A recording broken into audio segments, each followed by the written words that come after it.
Alright, let's try this again. Um, uh, it's been a few attempts working out the kinks. New to Twitch, of course. My name's Megiddo. Sometimes you hear me say Megiddo. Megiddo is the proper pronunciation of it. I just prefer saying Megiddo for some weird reason. Anyways, to give you an idea of what this stream's actually going to be about, I mostly play Neverwinter. I play some Battlefield here and there, but I wanted to create a Neverwinter stream to kind of, educate people a little bit. Some information online is not too precise or invalid. There are a lot of great outlets as far as different websites, which I'll actually mention during different parts of the stream, to give you some insight. Hopefully they don't mind me kind of advertising that a bit for them, but I found that they've helped quite a bit. There's also a lot of good YouTubers out there. The for what they've put into it, it kind of inspired me to do this. Trying to add even more to having access to information, that's not readily available that should be. I mean, you could look up just about any game like Battlefield or World of Warcraft and stuff, and you have a bunch, you'd have a plethora of information in front of you. Neverwinter, not as much. And now with it being out on PS4 for a few months now, that I want to make sure that people are not skipping over things that would benefit them or making bad decisions that they end up regretting later, because this is a time-consuming game. Most MMORPGs are, so I would like to start in saying that it's not as much for the casual player. To give you an idea, one of my friends actually was playing for a while, and he ended up started playing some other games, and when he came back to it, he was so far behind the curve, it was actually discouraging for him, and he ended up quitting. I actually had taken a break for a while to play Battlefield, and even just like it was barely a month coming back to it, I felt that I was pretty far behind on my character, which was already maxed out to a point. But when new content rolls out, you tend to get left behind while everybody else is already done with it. So this is just going to be me taking a character from level 1 to 70. Along that journey, not one point is one bit of real world money going to enter into or influence it in any way. And I'm actually going to show you and teach you how you can accumulate the currency within the game to actually be able to get all the items that people that take out their wallets could get. Now, of course, swiping a credit card is going to be a lot faster than what we're going to do. But, hey, my biggest hope is that, you'll enjoy the game, you'll play it for a lot of time, and then you'll have no problem maybe wanting to pay for something in-game to, kind of give back to the developers, because it does help them create, of course, more content for the game, and definitely want to make sure this game sticks around. Too many games out there, you could spend $60 and only get 6 hours of play. I have invested over 35 real-world days into this game, and, I had no problem, buying something here and there, because I want the game to continue to grow, and it doesn't generate ad revenue and things like that. So it really only survives and moves on from its player base paying for items.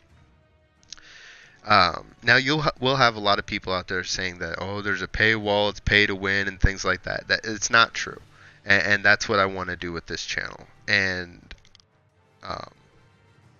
I'm kind of inspired a bit with this game and how the mechanics work and currencies and things. There used to be there's a YouTube channel I watched. There used to be a guy on there. His name was Spool. Actually, I think he's a Twitch streamer, and he kind of equated gameplay to be like enjoyment of $1 per hour of play. Well, I've put over 35 days, so I could put thousands in this game. I'd still be fine.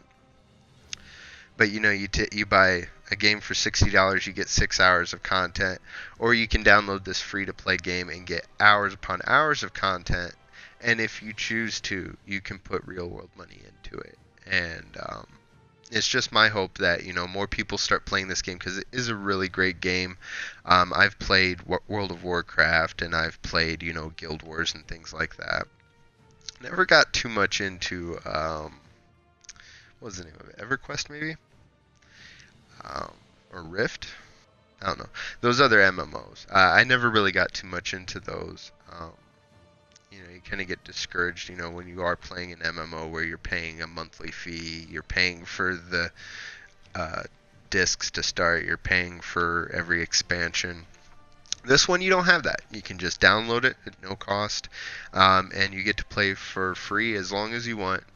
You don't have to put any money into it if you don't want to. To give you an idea, I'll hit play here. This is my level 70 Trickster Rogue. All the items that he has, and I'll even load them up here. With all the items that he has in them, if you were to download this game today, and you're like, oh man, Megiddo, I really do not want to grind out, from level 1 to 70, and have to create my gear and things like that. I can tell you, because I've calculated exactly how much every bit of gear in him would cost you in real world dollars if you wanted to buy it right out the gate today. If I go in here, and this is also accounting for the fact that there's mechanics and stuff in the game that, it's called refining. You've got certain artifacts that you have to put what's called refining stones and things into it. This is counting it. You have to buy all the refining and everything to get all of this to max level. So, for instance, all of this here in orange is what's called legendary. The highest level of things, which are these artifacts, which are called mythic. And then the highest level in armor, aside from Storm King's Thunder, the new expansion that came out, I'm still grinding for that gear. This is all the highest level gear. Now, some of this stuff you can't necessarily just buy out the gate, but like these drawcraft things, it takes like an hour to get those. But everything else you can buy with Astral Diamonds in the trade house, and you can buy refining in the trade house to get all of this. If you wanted to get all of this in one shot, one day, no grinding for it, it would cost you over $10,000. That's a lot of money. Even with the 35 days I've got in playing it, that's a lot of money. But, most people are not at an item level of 4,000, a lot of people don't have their artifacts maxed out. For instance, Demogorgon's, the Orca set here. These artifact belt, neck, and artifact here. This artifact alone is expensive if you wanted to buy it. And it's got a really rare drop rate, which may change in the new update to the loot system. But yeah, so if you wanted my exact character without working for it at all, it would cost you $10,000. I guess you could call that pay to win, but if anybody's paying $10,000 out the gate for this game, hey, I could use an extra 10 grand. You could float it my way. But yeah, I could not see spending that much. Maybe over the course of, a long lifetime playing the game, sure. But yeah, not right out the gate. But this isn't about my level 70 Trickster Rogue. This is about a journey with a new character. So now, I was scrolling through all these menus and everything really fast. We're not focusing on that because we're going to, kind of start from scratch here. So we're going to go ahead and create a new character. Now, for the purposes of this stream, I'm not going to create a new character that I've never used before. Although entertaining, it would really slow the flow of the channel. And like I said, the main purpose of it is kind of educating and giving tips, not as much as you watching me fumble through trying to play a great weapon fighter or something and just failing miserably and respecking my character and everything like that. No. Um, now, I can go ahead and let this cinematic run, but I can leave that to you when you're playing your own game. Because right now, this is going to be part of the final part of the stream. We're not going to get into any actual gameplay right now because kind of creating your character is a very important part, because you can go back and change it, but once again, that does cost real world money or in-game currency converted to real world money. And we'll go in more to that once we get past the basics here. So the first thing you're going to do is select your race. I don't recommend selecting your race first. First, you'd want to have an idea of what class you want to play, because all of these have abilities that you either have to use that race to make it the most beneficial, or at least give you an idea of what you need. So for instance, if you saw, mine kind of looked like a dragon, and that's called Dragonborn. And if you see the little gold coin next to it, that actually represents what's called Zen. That can be purchased with real world money and then used to buy the Dragonborn pack, which is what I did to get this race. It's the only way to get it, unless you get the Metallic Ancestry Dragonborn, which is out of a lockbox, but we'll come back to that later. So since this was purchased with in-game currency, which you wouldn't have starting out, or it was purchased with real-world money, I will not be creating this character with the Dragonborn race. The Dragonborn race actually works really well for pretty much any class. I mean, you'll see a lot of Dragonborns out there, because all races have what's called racial abilities. Now, the racial abilities are, of course, different between every race. Now, the regular Dragonborn, you get 5% more healing from all spells and abilities. Well, any class can benefit from additional healing. The ability scores on this are different from the other ones. You get +2 to any 2 stats. Most of these will give you like +2 to a certain ability, and you kind of get to choose between the two. With the Dragonborn, you get to choose any 2 stats, which is really beneficial. Dragonborn Fury, your power and critical chance are each 3% higher than other races. Power for your damage output, critical chance for your healing or your attacks. I mean, so he is a very good race to have. If you do choose to spend any money out the start, that might be one thing that you may want to invest in. But there are other good races. So like, for instance, the human wouldn't be bad. Your defense is 3% higher than other races. Defense, deflect, lifesteal, those kind of abilities that keep you alive. When it comes to a trickster rogue, I don't feel they have much value, and we'll go into that a little bit more here in a bit. Your ability scores +2 to any ability score. Now, on the Dragonborn, you get +2 to one thing, +2 to another. This one at least gets you choose +2 to any one. Heroic effort. You gain an additional heroic feat point at levels 10, 15, and 20.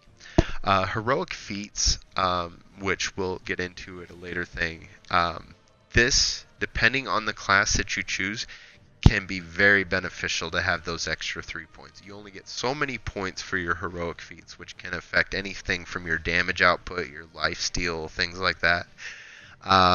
But that we'll have to go into a little more depth later. But a lot of people definitely choose the human just for those extra heroic feat points. I've tested it out with a human, and depending on your build, and there is such thing as a wrong build, but depending on your build, any build that I've tried actually does not have any major benefit from those extra 3 points.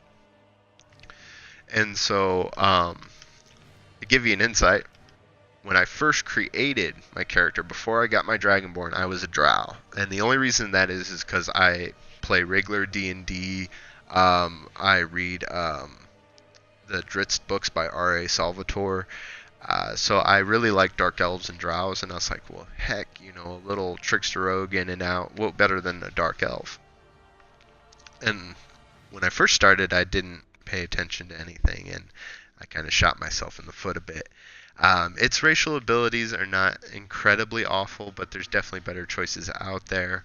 Darkfire, when attacking a foe, you have a 5% chance of applying Darkfire for 4 seconds. This effect reduces the target's defense by 10%.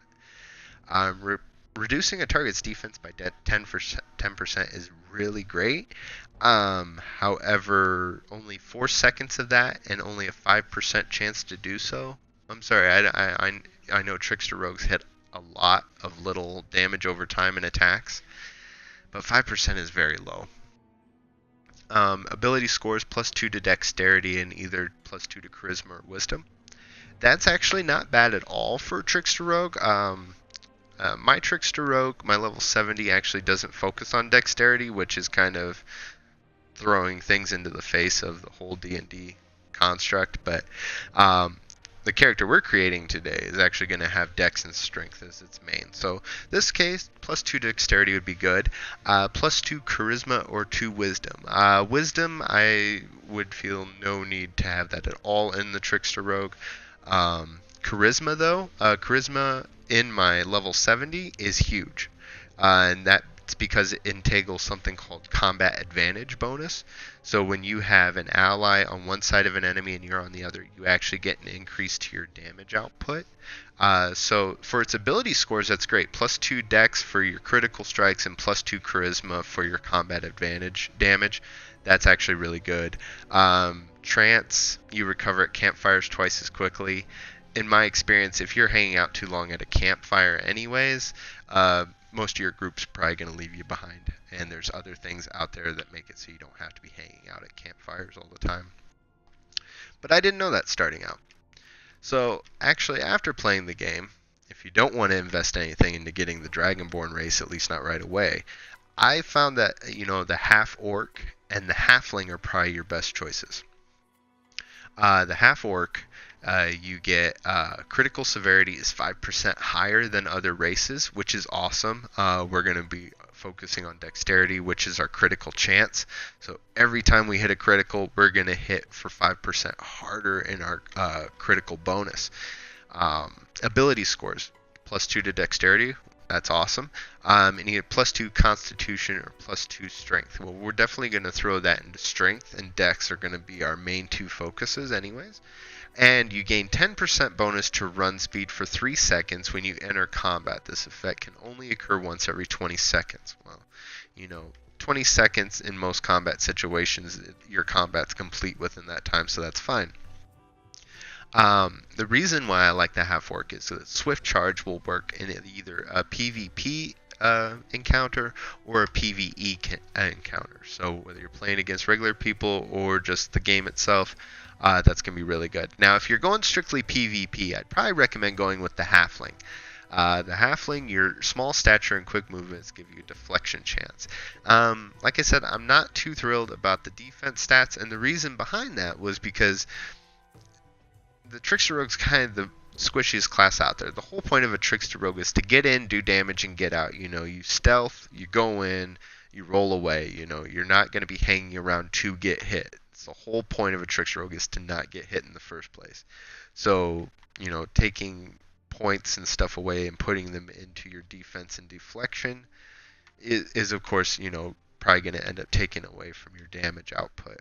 So if you're in a good group in a dungeon, or you're going through the shadows in PvP, you really don't need a whole lot of defense and deflect. And there'll be a lot of people that argue with me differently. They'll say, oh man, you stack defense and you won't die as quickly. And it's just like, if you can hit hard enough and you cannot be touched, you don't have to worry about that defense. Sometimes they say, best offense, that old spiel. Ability scores grants you 2 to Dexterity. We already know that's great. 2 to Charisma or 2 to Constitution. Now, Constitution, once again, just don't get hit. And so go ahead and add that to your Charisma for your Combat Advantage bonus. You never really want to be attacking alone as a Trickster Rogue anyways. You want someone else taking the attention so you can sneak up behind. So you should always have Combat Advantage in those situations. The third ability, your Fearless Nature increases your resistance to control effects by 10%. Okay. Control effects are like, if you're getting dazed, stunned, anything that's going to kind of hold you in place or hold you down so that way you can't attack. For PvP, this is crucial to have. You're going to have a lot of other characters that you're playing against in PvP that are going to be able to root you down, control you, and things like that, and it's going to make you useless. Doesn't matter how great of a character you build, if you cannot break away from those control effects, you're going to just be locked in position while they beat the hell out of you.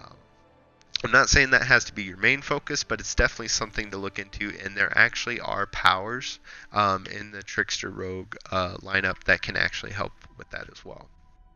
But since we're going to be doing a PvE and a PvP character, we're going to go ahead and choose the half-orc.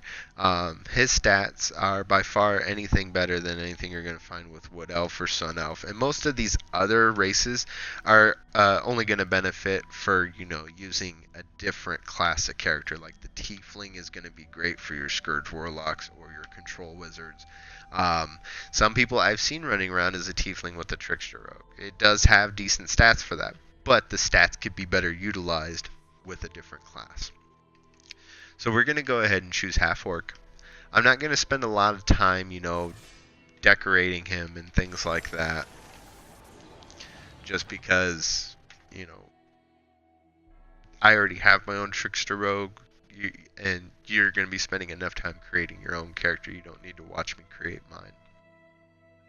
Alright, so ability scores. Now, like we saw earlier, our racial ability gives us a bonus to these. And I want to focus on Dex and Strength. Strength for our damage output, Dex for our critical severity to increase our damage output. Now, you can look online through the wiki if you choose to. But it's kind of a set, things are supposed to be random or anything, but it's kind of a set bonus of what you're looking at here. Because you've got your primary attribute, which of course is dexterity for the Trickster Rogue. And you have your secondary attributes. Now, like I said, I'm a charisma strength. I don't even focus in dex on my level 70. But if I had to redo my character again, I would still start at Dex and Strength, because until you can get the gear and companions and things like that to kind of shift, making Charisma and Strength the best ones, yeah, we're going to go ahead and go with Dex and Strength. So Dex and Strength, if you look right now, it shows that my base stat is 15. I'm getting a bonus of +2 for my racial ability bonus. If I hit X here to reroll, which might be different on PlayStation or PC, you'll see that my dexterity is increased, and it says my base stat is 16.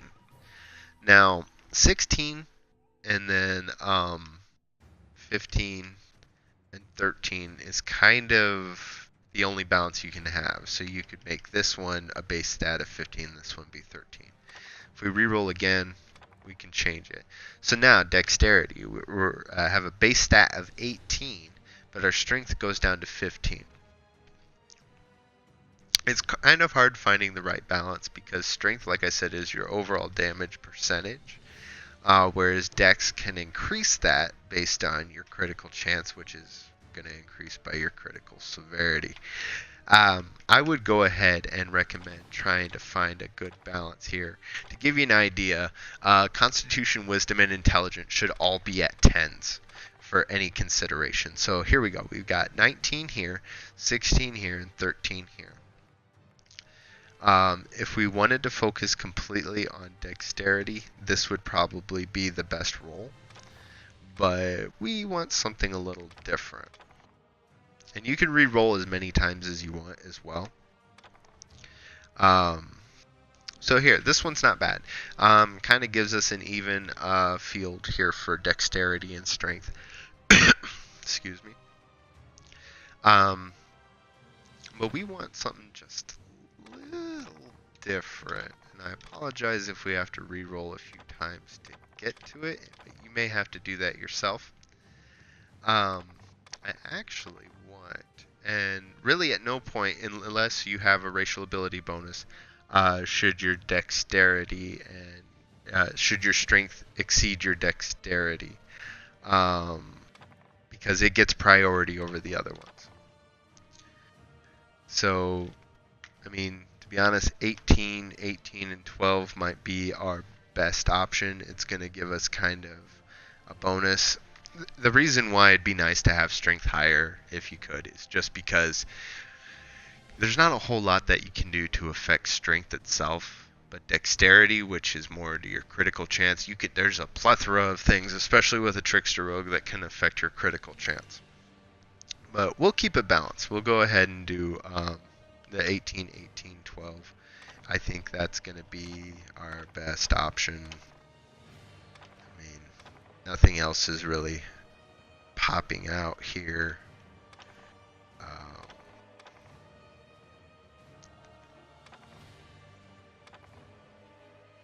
Don't roll too fast. You might miss out on something good. So we got 10s in intelligence, wisdom, and constitution.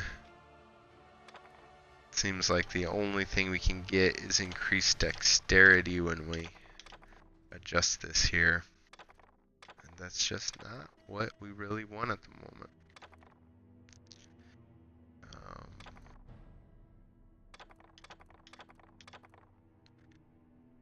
18, 18, 12 is probably going to be our best bet. So we'll go ahead and keep that. Like I said, I'm not going to spend a lot of time decorating my character or anything. You can change the body shape, scaling, eyes, head, scars, all those little things. I will tell you one thing I am going to change, though, is the body scaling. I don't care if I have to be a Trickster Rogue. I'm not going to be a short Trickster Rogue. So we're going to increase that a little bit. And half-orcs are kind of built bulky anyways. So we can actually bring down his leg bulk a little bit here, because he still needs to be somewhat agile. He is a Trickster Rogue. So we'll accept that. We'll go to done. Now these next parts have no real effect on the game other than how you interact with lore and the story a bit. But other than that, it doesn't affect like your ability to hit hard or anything. So you can pick anything you want. You can pick where they come from, whatever you want. I'm not going to worry too much about that. Of course, you name your character. Alright, so this is your last chance. You get to look over your ability stats and everything. Does he look the way you want it to look? Because once you hit begin adventure, it's going to take some grinding or some real world money to change it back. So let's begin the adventure.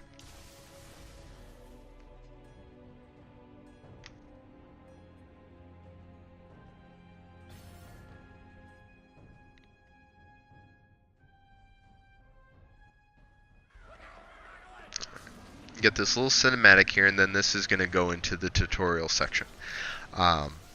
Like I said, I was just going to go through the intro and character creation today. I'm going to be leaving this up on Twitch here. I'm also going to be uploading it to my newly created YouTube channel. And I'm going to kind of do it in segments. I don't want it to be long and drawn out. I mean, if you do want me to do longer broadcasts, I can do that. You know, if I'm already going to be sitting playing this game for 8 hours, I'd have no problem streaming the entire time if you wanted me to. But I kind of want to break it up into segments because it's going to be easier to upload to YouTube, and so it's going to be more out there because like I said, I want more information to more people about this game and the aspects of it. So what I'll go ahead and do is just look forward to anyone who's following me, leaves me information on my YouTube channel and stuff like that, so that way I can kind of get an idea of what people want out of this channel. I mean, I'm gonna do the channel the way I want, but I definitely like some insight on how to move it along, so that way you're not getting too bored, or I miss something, so you could let me know, and then I can adjust it and, you know, get the right message out there. And I was toying with a couple ideas, so I'm going to add those into this video here just so I can get some feedback. I was actually looking at maybe even creating 3 Trickster Rogues and kind of doing some, you know, like cooking channel magic, like, oh, with the magic of TV, the dinner's done. And so, you know, I could get done with the tutorial and then jump right into, you know, PvP or guilds or anything like that on one of my other Trickster Rogues that I've built up from the bottom up, just like this one. So that way you're not going to have to watch me kill all these mobs over and over and do all these quests. if you don't want me to, I have no problem doing it. I make sure that, because I want to educate people about things, that I'm not taking them through a long drawn out process they're going to get bored with and not get that valuable information. Um, so definitely, that's one option. Uh, the other option is maybe just switch back and forth between my level 70 and this one. Um, and hey, if you have any ideas as well, about, because I'd much rather cater to your needs and still get my message out than just stand here on my soapbox trying to, teach you something that you don't want to listen to because you hate the sound of my voice or the gameplay is too slow. So, I'll go ahead and leave it at that. I look forward to any comments or anything on there, and I don't know when I'll be able to do this all the time. So, but I'll try and broadcast as much as possible.